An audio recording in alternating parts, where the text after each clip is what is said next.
بیوی کو پیچھے سے مباشرت کر سکتے ہیں یا نہیں کر سکتے؟ بہت زیادہ یہ سوال پوچھا جاتا ہے۔ آج میں آپ کو اس کا جواب دیتا ہوں۔ اس کا کیا فائدہ ہے، کیا نقصان ہے، اور کیا یہ جائز ہے کہ نہیں جائز۔ اللہ پاک نے قرآن مجید میں فرمایا ہے کہ عورت تمہاری کھیتی ہے، جہاں سے چاہو اس میں داخل ہو۔ تو اس کا ایک خاص مطلب ہے جو اللہ پاک نے اس میں بیان کیا ہے۔ کئی لوگ جو ہیں وہ اس چیز کو یہ سمجھتے ہیں کہ یعنی کہ عورت کی شرمگاہ جو ہے اس کی بجائے اس کے جو پخانے والا سوراخ ہے وہاں پہ ہم بستری کرنی جائز ہے۔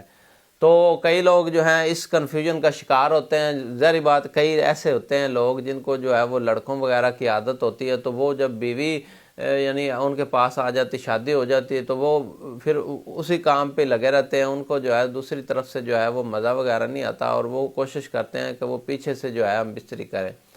تو اللہ پاک نے جو قرآن شریف میں فرمایا ہے کہ عورت تمہاری کھیتی ہے، جہاں سے چاہو اس میں داخل ہو، اس کا مطلب یہ ہے کہ کھیتی میں ہم جب بیج ڈالتے ہیں تو اس میں سے ایک فصل پیدا ہوتی ہے، ایک نیا جو ہے وہ نسل پیدا ہوتی ہے۔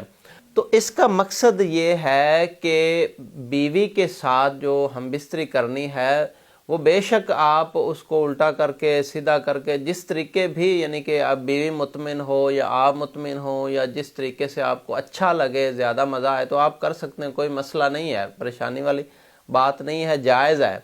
ہاں، لیکن جو بیوی کا ویجائنل سوراخ ہے، یعنی کہ جو اس کا رحم ہے جہاں سے بچہ پیدا ہوتا ہے، وہاں پہ ہی ہم بستری کرنی ہے، یعنی کہ وہاں پہ ہی نفس کو داخل کرنا ہے۔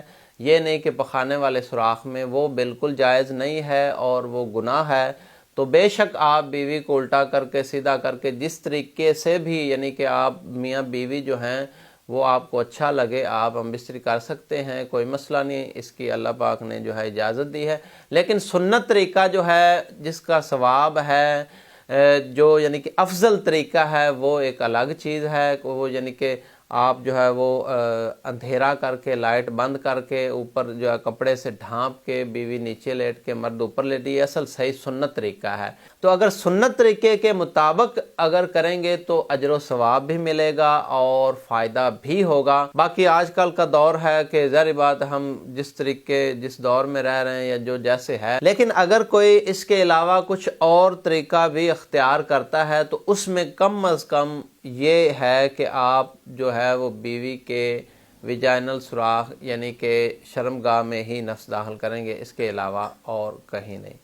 تو ان چیزوں پہ جو ہے عمل کرنا، تو یہ چھوٹی چھوٹی چیزیں ہیں جن پہ اگر آپ عمل کریں گے تو آپ جو ہے وہ گناہ سے بھی بچ جائیں گے۔ باقی اس کے علاوہ کئی دوستوں کے کچھ مسائل ہوتے ہیں، ٹائمنگ کم ہوتی ہے، جو ہے بیوی سے مباشرت کرنے سے پہلے ہی کئی فارغ ہو جاتے ہیں، کئی جو ہے بیوی کے پاس جاتے ہیں فارغ ہو جاتے ہیں، اور کئی درمیان میں فارغ ہو جاتے ہیں، بیوی فارغ نہیں ہو پاتی اور خود وہ جو ہے فارغ ہو جاتے ہیں۔ تو اس سے جو ہے کافی مسائل بنتے ہیں، میاں بیوی کے درمیان جھگڑے بنتے ہیں، اور جو ہے وہ گھر ٹوٹنے کا بھی خطرہ ہوتا ہے۔ اس طرح سے کئی مسائل ہوتے ہیں، مردوں میں ہوتے ہیں۔ تو اس کے لیے اگر کوئی مسئلہ مسائل ہو تو آپ ہمارے نمبروں پر رابطہ کر کے ہم سے مشورہ کر سکتے ہیں، انشاءاللہ آپ کی مکمل رہنمائی کریں گے۔ باقی کوئی مسئلہ مسائل بھی پوچھنا ہو تو ہم علماء اکرام سے پوچھ کے وہ آپ کو بتا سکتے ہیں، انشاءاللہ آپ کی مکمل رہنمائی کریں گے۔ اپنا بڑا خیال رکھا کریں، اپنی صحت کا خیال رکھا کریں۔ حکیم سرفراز کو دیجیے اجازت، دعاؤں میں یاد رکھیے۔ اللہ